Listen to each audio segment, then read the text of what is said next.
Sweet. We have a really special treat today. Anybody who knows anything about bow hunting and has been following it for the last, 20 years or so knows who I'm talking with here. This is Randy Ulmer. And Randy was gracious enough to invite us down to his place. And gosh, what a nice place you have here. Oh, thank you. You've got, we got a tour of the trophies, unbelievable, but also, your shooting range here. And I can tell, as I've known for many years, you spend a lot of time here, and this is a great place to test all the equipment, which is really important for hunting and, everything we do with archery. Yeah, I'm very fortunate to have a nice 100-yard shooting range out of my garage. It's very nice. I'm glad you guys could come down. Well, gosh, we're excited to be here, and today we want to talk a little bit about bow setup and things like that. You and I met each other years ago when we were both shooting target archery, and at the time I was shooting target archery and you were dominating target archery at the time, and it was felt really fortunate to know you back then. But you know what, that target archery I think gives us a good base to know really how to set up a bow, because as target archers we got to be pretty finicky about our equipment, but it does carry over into hunting as well. Well, we've known each other 25 years, and we kind of climbed up through the ranks together, and when you're competing in target archery at the world level as we were back then, everything has to be perfect. You can leave nothing to chance, and I think it taught both of us that in order to shoot perfectly, you've got to pay attention to your equipment and your form, of course. But one thing about shooting target archery and then becoming a bow hunter, we were both bow hunters back then, but what it does is it helps you learn how to tune your bow and set up your bow perfectly for bow hunting as well, because it's basically the same thing. And really, bow hunting and target archery are just the same. We're trying to put the arrow in the same place every time. Yeah, the only difference with bow hunting is a lot of times you only get one shot. If you miss on a target, there's going to be another tournament, there's going to be another day, you've got more arrows in your quiver. But bow hunting, in a lot of ways, that one shot's all you ever got. Well, for me personally, I probably only get 3 or 4 shots a year, even though I hunt a lot of days. And usually I'm chasing something that I really, really want to get, because I may only have a couple of good tags. And so I want to make sure that one shot I get is perfect. Because if I'm chasing a big buck and that's the only big buck I know about, if I miss or if I make a bad shot, he's gone. I'm done. And all those weeks, months are wasted, because I start in spring, summer, spend all those hours trying to make sure everything's perfect, and if it's not for that one shot, I'm done. Yeah, exactly. And that's a sad thing. Yeah, oh man. Well, and it all comes down a lot of times to equipment. Of course, we put in the practice, and we try to refine our own form personally. But really, a lot of times it comes down to the equipment, because no matter how good of an archer you are, if your equipment fails you, you're going to have it's going to be the difference between really, a nice trophy shot or a long sad story. So it is, and because of that, I try to keep everything very, very simple. I want reliability. Reliability is the most important thing to me. And accuracy comes with reliability, but reliability also breeds confidence. And when you're taking one shot, confidence is paramount, as you know. Oh, absolutely, absolutely. Well, let's talk a little bit about what you do as far as equipment setup goes, to make sure that you can have that confidence when you do get in close. Well, like I say, the most important thing for me is reliability, because I spend a lot of days out in the field, and you'll have snow, rain, heat, and things that can change your equipment, and you're dragging your equipment through the brush, over rocks. And when you finally get that one shot, again, you want to make sure it's perfect. So my number one thing, again, is reliability.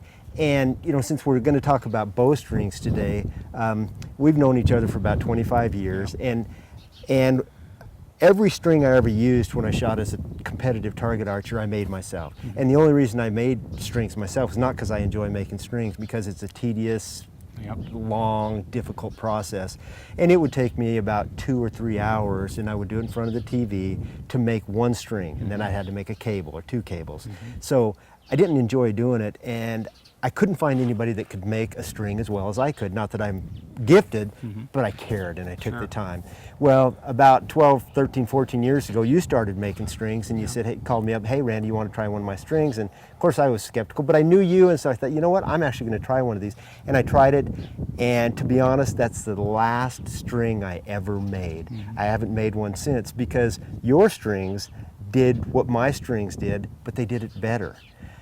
All the things that I ever worried about with string, the string stretch, the peep rotation, the durability, the separation of the serving, none of that happened with your strings. And so I've been using your strings for 12 years, and it's amazing. In all that time, knock on wood, I've never had a string failure. So thank you. Well, I appreciate it, because you've also been a very important piece of the puzzle for us too. Because we have a process that's different than everybody else's. It definitely takes the string making to a different level than what anybody else is currently doing.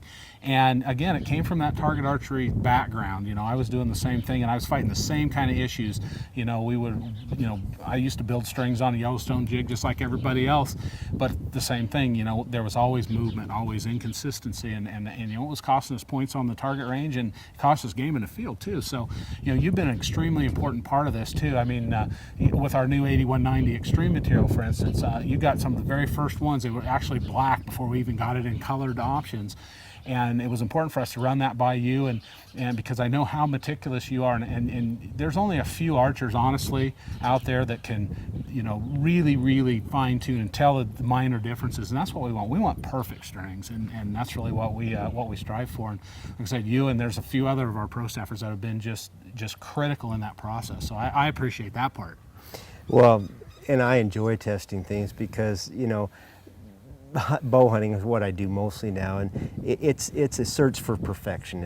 And when I can try new things, and when I can make one thing just a little bit better, and I tried the new string material, and to be honest, the only thing that I've noticed different was that the new string material doesn't seem to take as long to shoot in. It used to take me maybe 20 or 30 or 40 shots with the old strings to shoot them in, and I've always marked my wheels, and with the new material, it seems like, 3 or 4 or 5 shots, and they're shot in and they never move. The string doesn't rotate anymore. So that's the only thing I've noticed, but of course I always read the literature, and I guess this stuff is actually stronger and it lasts longer. Right. But I don't see that because I've never had one of your strings break. Right. So, but the fact that it is stronger and lasts longer is great, I guess. But I've never had a problem in the past. Well, and that's, we've had really good success with our 8125, and that's what you've shot pretty much exclusively all this time. And with the 8190, the biggest difference is 8125 was made from a fiber called Dyneema, and it's actually one of the strongest synthetic fibers on the planet. It's actually a ballistic fiber, but it's also suitable for bowstrings. Before 8190 came along, the best grade Dyneema was called SK75 grade, and that was the best you could get, and that's what we were using with 8125. And the Dyneema is actually what we built the whole string production process around. We use some other fibers as well, but the Dyneema is the main thing we focused on because of all of its positive properties. And with 8190, it's actually called an SK90 grade, so it's just that much higher grade. It's got a 15% stronger pure breaking strength. But also, that's the biggest thing. You'll see, it used to be when you set up a string, I would actually turn the peeps just slightly to the right when I first set it up, because I knew we were going to get a little bit of shoot-in time. This one, you set it up, put it straight, and it's going to stay there. And like I said, through our testing, most of the testing we've done has been between 3 and 5 shots has been the shoot-in period, and then nothing moves. So we're real excited about it, and again, really happy that you saw the same kind of results that we saw. Well, all the technical stuff is great. The bottom line is it works, and nothing changes, and that's really what I'm looking for. Is I just want to be able to put a string on it, on my hunting bow, and for the past 10 years, that's what I've done. I put a string on my bow. I mark the wheels to see if anything's changed. Of course, if your peep's going to rotate. If your peep rotates, you notice it right away. And I put my strings on. Most of the time, I set up my hunting bows in April or May of the year that I'm going to hunt. And at the end of the year, in December, January, when I'm finished hunting here in Arizona, My wheels haven't moved. My peep's still rotating. My string may look like hell because it's been drugged through the brush, Sure. but never had one break, and they're always set up, and so I don't have to worry about that. And that is the one part of the bow that has failed me most in the past, because they tend to move. Before I knew you, I was experimenting with different fibers, and some of the older fibers, as you well know, would consistently rotate. Yep. They would consistently stretch. So I'd go on a hunting trip, and by the end of the hunting trip, my impact point at 60 yards might have changed 4 or 5 inches. Right. And that's cost me some animals. And back when we were shooting 3D back in the day, 20 years ago, it cost you a lot of points, because you would get out in the heat and the humidity down in the southeast, and everything would change. And you would actually be moving your sight pin during the shooting process, and it's going to cost you points. Yeah, I mean, it used to be in those days, the guy who won was the guy that could chase his strings quick enough to be able to keep up with it. Exactly. In a lot of cases, and so no, we've been really fortunate to have some really good people working with us, and to develop that process that we've had, and we've refined it over the years. And you know, we do a very large amount of strings every year. You know, way north of 100,000 every year, and we're real proud of the fact that we've had less than a 1% return rate on those, even though we do guarantee against serving separations, peep rotation, and creep, and we have a 1-year guarantee on our string. So to get that kind of a return rate and a warranty return rate, you know, we mess up once in a while, just like everybody. But the other good thing is, you know, we've really strived to stand behind our product as well. So if you do have an issue with it, absolutely give us a call. We'll always take care of you. But lucky for us, that's actually pretty rare kind of occurrence. Well, one of the things that I really have never understood, other than the fact that I don't think bow hunters realize how important strings are, is why more bow hunters don't use a custom string like Winner's Choice string, because you know, they spend all the money on all the other things they do, and the string takes the most abuse. You know, it travels further. It just is abused when you're dragging through the brush, and people aren't willing to use a custom bowstring. And if they realized how important it was and how much heartbreak it causes when you don't have a string that stays put, I don't understand why they don't pay more attention to their strings. Well, hopefully they'll watch this segment, and you know, a few light bulbs will come on, and you know, and like I said, this segment is really more about, you know, talking about the importance, and it really is, you know, and it's important for somebody that shoots like you, but it's also important for somebody that may not have those kind of skills too, because, you know, let's face it, most of the bow hunters, they get a nice whitetail under their tree stand, or that turkey comes in, or whatever they're hunting. It's important to them too, and so, you know, it's really, I hope hopefully a lot of you guys out there will understand, you know, the importance of a string, and just what it does. And you know, if a guy like Randy Ulmer will trust it, you know, it's very flattering for me, and I really appreciate all the years of support.